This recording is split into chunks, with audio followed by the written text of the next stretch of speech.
You recording?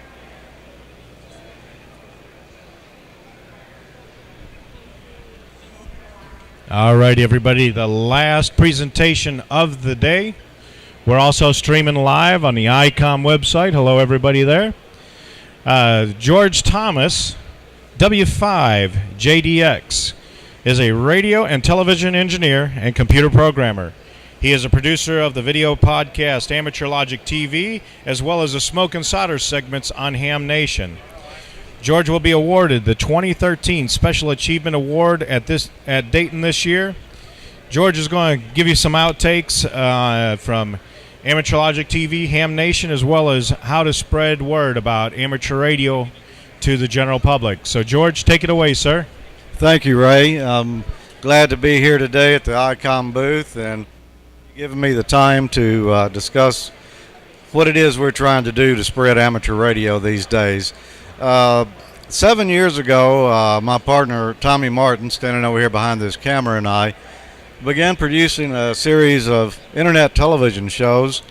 We were all amateurs at that time, but we didn't necessarily start out to produce a show for amateur, but it kind of worked its way into this program in a big way.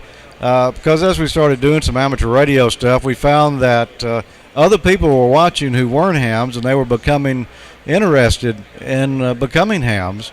And we heard from a lot of older hams, too, that had gotten out of the hobby, and they saw us building things and trying different software and radios and antennas and kind of got interested in it, and we started getting a following. And we don't have exact statistics from the early years, but like last year, we had 250,000 views of amateurlogic.tv, and that's 250,000 people. So that's a lot of people being exposed to ham radio through the program. We'll put in some other stuff like Raspberry Pi or Arduino projects to get other people to come watch the shows that might not be hams and kind of grab their interest. Once they get there and they see what hams are doing, they become interested, and a lot of them get licensed. I'd say we probably hear from over 100 people every year who got into the hobby because of watching the programs.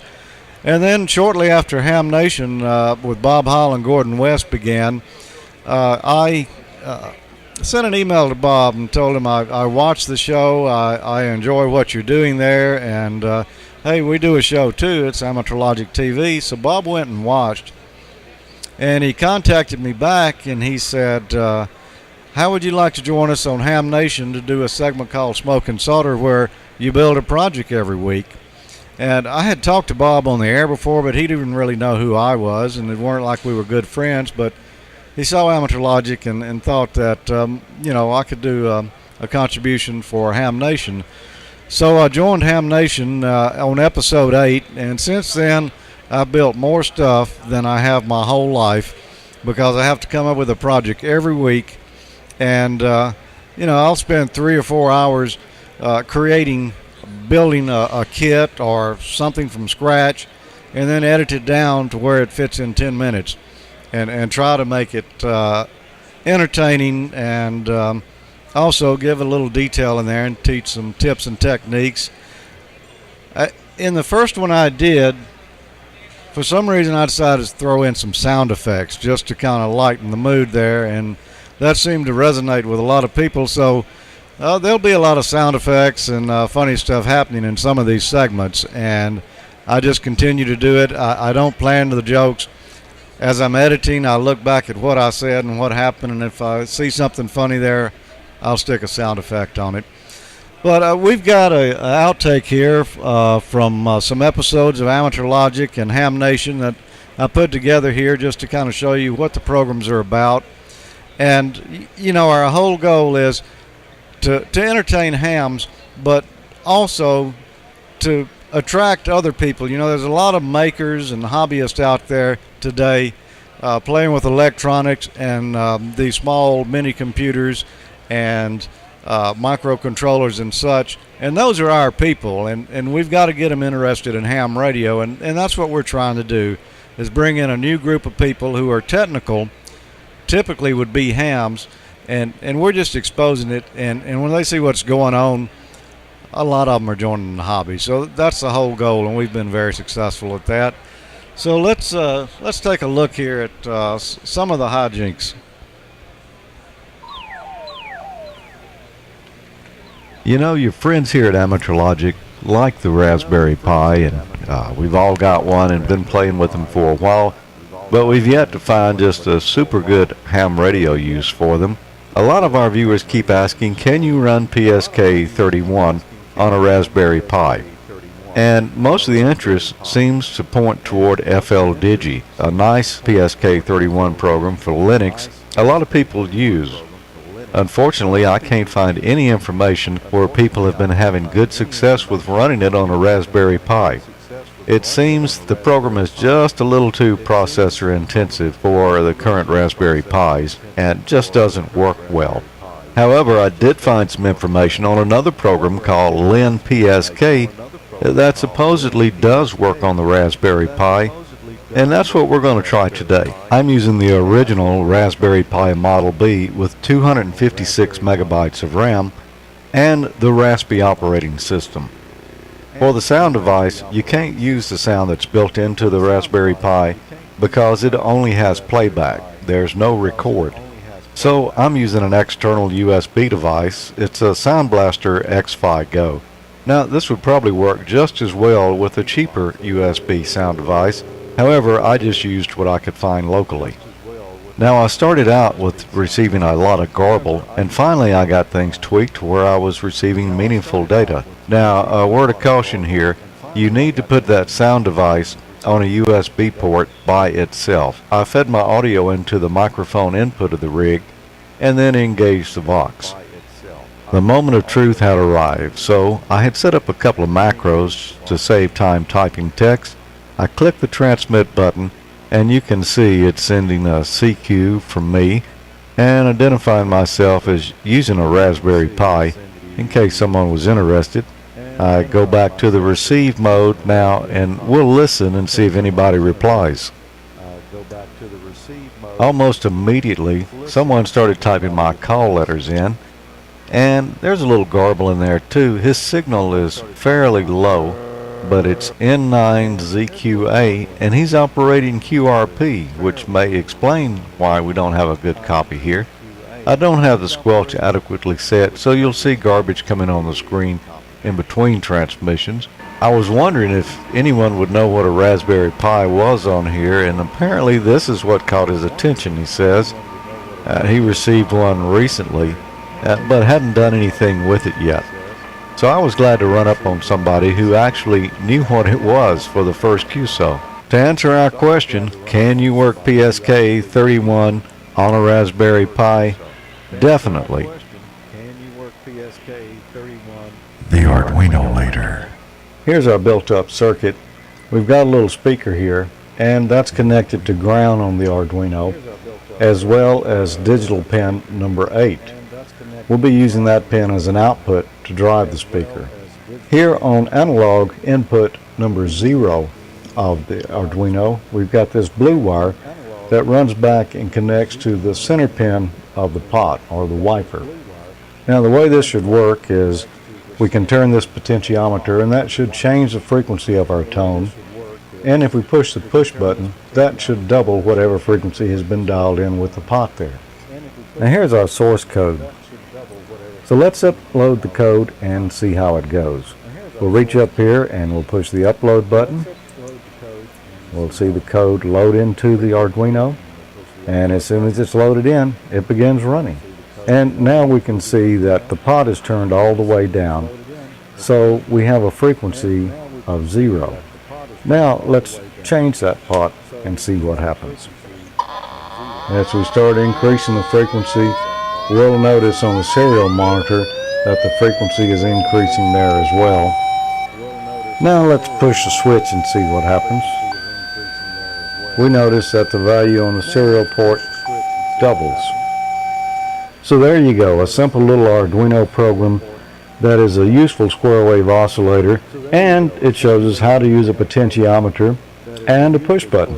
The Arduino is a lot of fun to play with, and even if you're intimidated by programming, You should give this a try. It's really not that difficult, and there's a lot of instructions and projects online to help you along the way.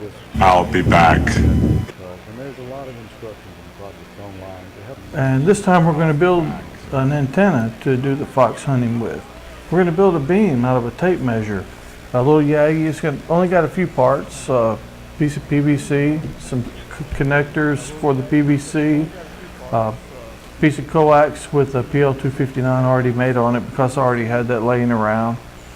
6 hose clamps, a brand new tape measure I picked up yesterday at Harbor Freight. Well, let's get started. We're going to need 2 pieces of PVC for the antenna itself.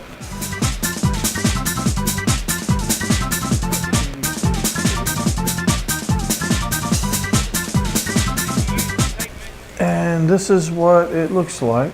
I have a pair of tin snips we're going to use to cut the tape measure.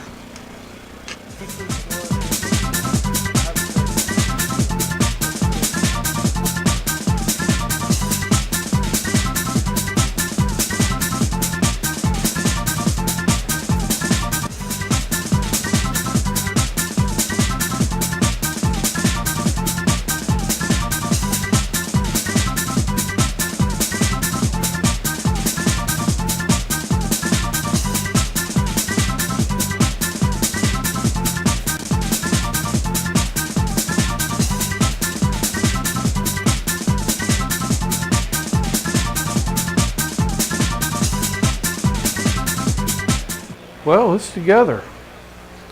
It's not too big. It's fairly decent size, but it's actually, and while the elements will jiggle some, they're actually not too bad. It's light, but it's pretty sturdy. Hi, welcome to AmateurLogic.tv. I'm George. And I'm Jimmy. And I'm Tommy. And we wanted to invite you to our Field Day extravaganza. Yep, believe it or not, we're going to the woods.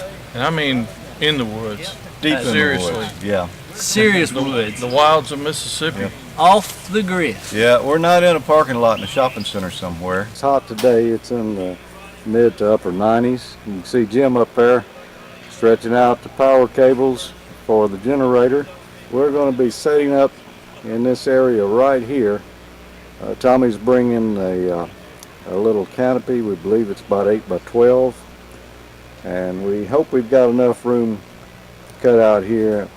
Bill and Tim have about got the vertical up now, and the tent crew is hard at work now. Tommy finally showed up with the canopy. Jim's got the potato shooter here and his special fuel.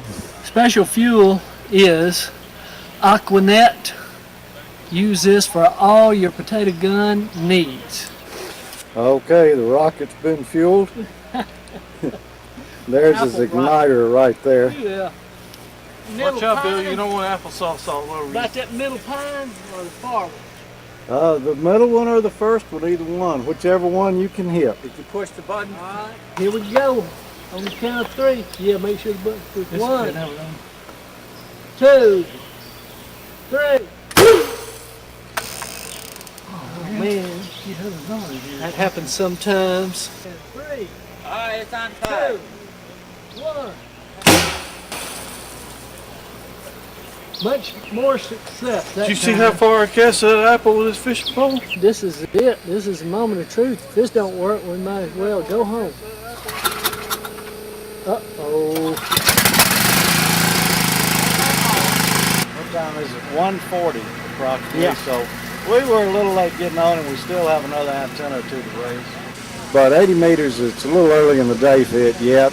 We don't have a 40-meter antenna, and that's what we're trying to do right now. And Jim is over here on 40 meters, working CW. He's got his key down there. W5JDX is fading in and out pretty bad. The band conditions on 40 are just going downhill pretty fast. I'm gonna try to get him though. He's on 70 and 48.700. And nobody was on him. Now everybody's on him. Well, we've had a great time at Field Day this year. This is the first year we've done it on our own. Yeah. Yeah, it is. Think we'll do it next year? I think there's a good chance. Yeah, it was fun. So there you go. There's just a little quick sneak peek of some of the things that we've seen on Amateur Logic and some of the things we've done. I don't know, Tommy, are we going to do field day this year? Planning on it. So I don't know if we'll go back to that same spot or where we go. It was kind of hot out there. It was in the 90s, close to 100. So field day is a bad time of year in Mississippi. I think Ray can attest to that. Yeah, it does get a little bit warm down there in Mississippi, but now you got a good rig in the truck, so those guys can be in the tents, getting eat up by the bugs, and all you got to do is crank up the truck, put on the air conditioner, and copy all the way. Well, that's true. And speaking of that rig, I have an IC 7000 now, and, you know, Ray sent it to me, and we were giving away one on Hamvention. And he sent me one just to play with and to have on the bench there while I was doing shooting. And so I had it for 2 or 3 months there, and I didn't play with it much. And I got it on the air a couple of times, and I said, yeah, it's a nice mobile. Well, I ended up getting one of those. But wait a minute. You said it was a nice mobile, but it had not been mobile. It had not been mobile. I had another name brand HF mobile in there before, and we won't call names, but yeah, it was a popular rig, and it had worked and no problems with that. But when I put that IC 7000 in there, all the difference in the world. I know it's a few dollars more than that other one, but I have thoroughly enjoyed it. It's got me on HF a lot more when I'm traveling. I recently drove from Jackson to Huntsville and worked 40 meters on that trip all the way there and back, and it was so much more comfortable to listen to for a long period of time because the DSP works good in it. It actually reduces the noise without tearing the audio to pieces. It's just a totally different experience. So yeah, and you had DSP in the other one as well, but it was an AF type. It was DSP, an AF DSP, and we've been preaching it. Pretty much all of our radios now have an IF DSP in it, and yes, it's a little bit more money, but there's a lot of enjoyment below S7 noise, isn't there? Yes, it is. There's more there than you may hear, and you can still understand it. You can crank in the DSP pretty good there, and the voices don't turn to robots. The other thing I like about that rig, this is, as far as I'm concerned, this is probably the best HF mobile rig, period, that I have ever seen. The 7100's not out yet, so we haven't played with that much, but I really like the VGA video output on that rig because I went to Amazon and for $23 I bought a little 4.3-inch color LCD monitor, put it up on my dashboard, plugged it in the back of the radio, so I don't have to even look down. I've got my radio mounted low where I don't have to take my elbow off the armrest and I can spin the VFO around. But my display's right up here on the dash where I don't have to look off the road. And Gordon West is so proud of you because I am now heads up. Before I was heads down. So it is a lot safer operating that way. That is one feature I wish more rigs had. Well, and a little bit more on the summertime. I think I am going to be down in Mississippi in the summertime. I might come and crash Amateur Logic TV filming or smoking solder. Who knows? But yeah. I hope you'll allow me back in the shack again. We will, Ray. And since we have the green screen now, we can put you anywhere in the world that we choose. So you may be in Mississippi, but we might actually have you in the wild somewhere. Maybe I might take a couple of photos of my office and make it look like I'm still at work, but I'm out playing hooky. Exactly, yeah. Except you won't have the fuzzy appearance of Skype. Well, George, thank you very much for ending out a wonderful day to us, and congratulations on your award tonight. That means a lot because you and Tommy both have done a lot to promote amateur radio for Amateur Logic TV, and then coming on board and becoming the main part of Ham Nation. I know Bob gets on there, Gordo gets on there, but from our surveys, it's smoke and solder all the time. So great job, sir. You know, that's the kind of things Ham's like, so I'm just lucky by the luck of the draw that I'm the one who got to do that. And one of the other things is while you could, in post-edit, take out errors. Yes.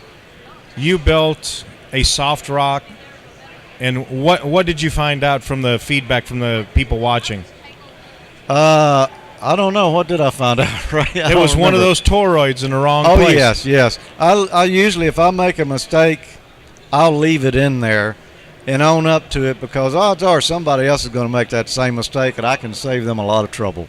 And the feedback that we get is it's what normal people would do. So, great job.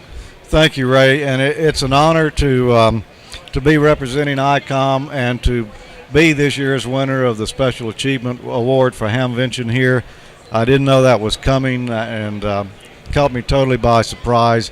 And I just want to say it's not just me. It's everybody involved in these efforts. My partner here, Tommy Martin from Amateur Logic.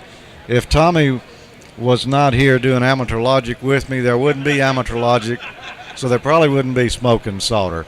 So it's just as much his award, Bob and Gordo and everyone that I participate with, because it's not my show. It's just I'm just a little piece of it, and I'm honored that I can do that. And we can't forget Peter.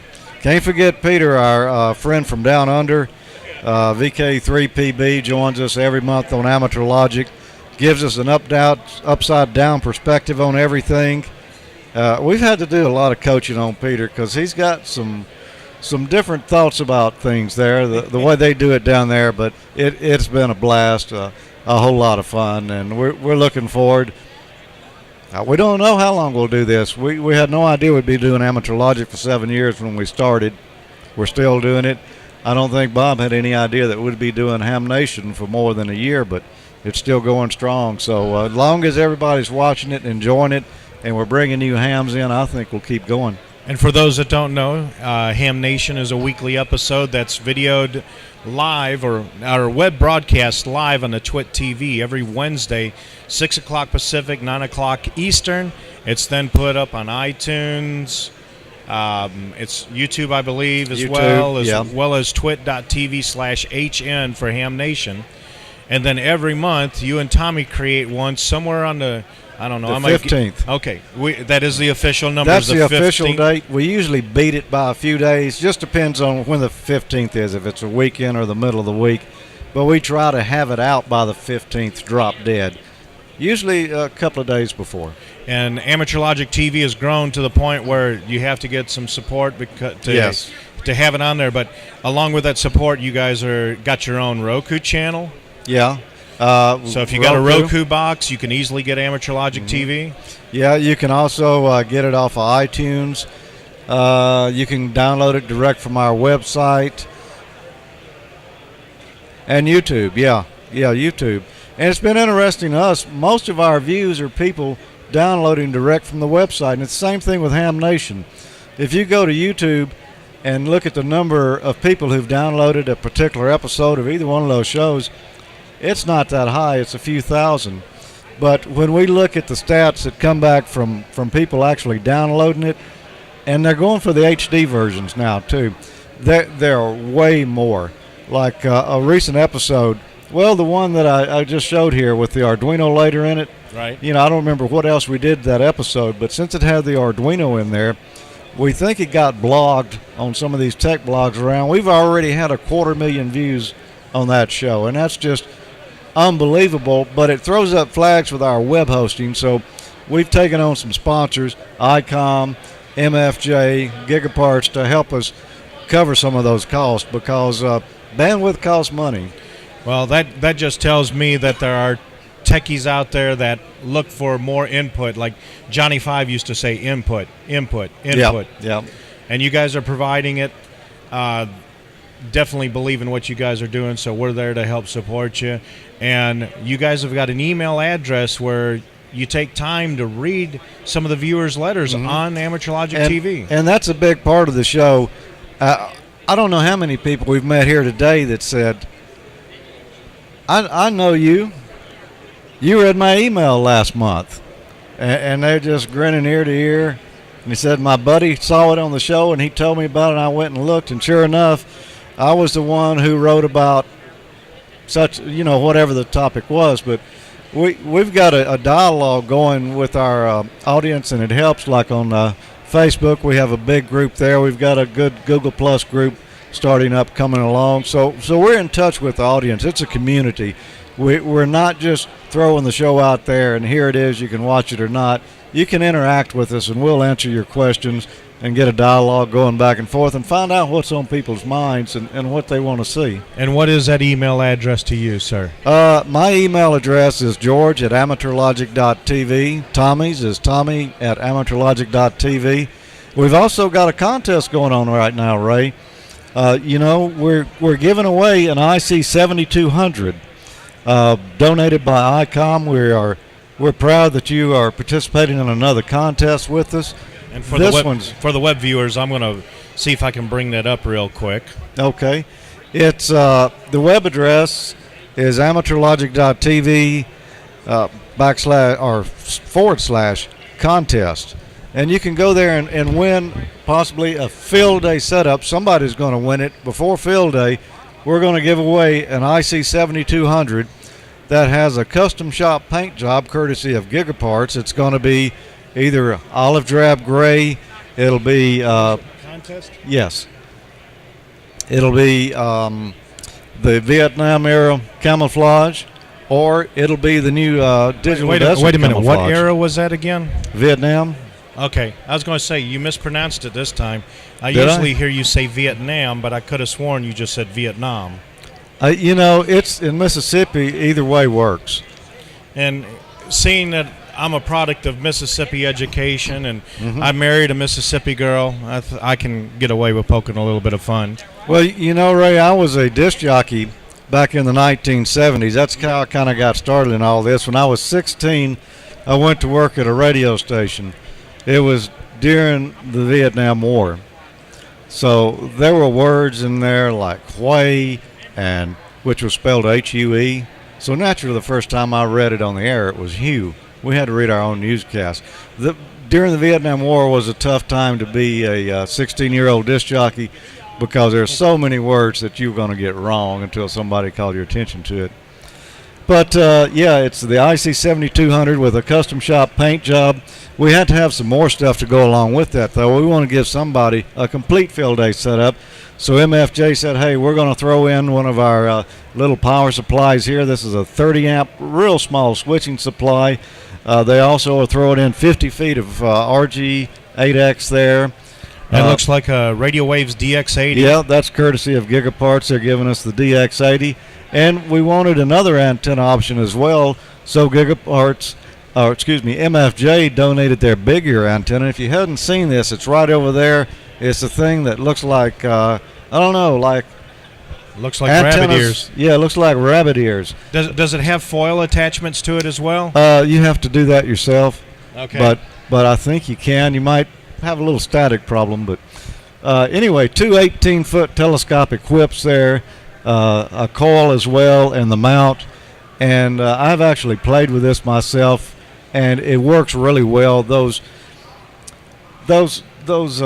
telescopic masks are a lot heavier than you would think. I mean, it's really quality made. So we're glad to have that. You don't need a tuner since you can adjust the length of the antennas easy enough, and you've got the coil as well.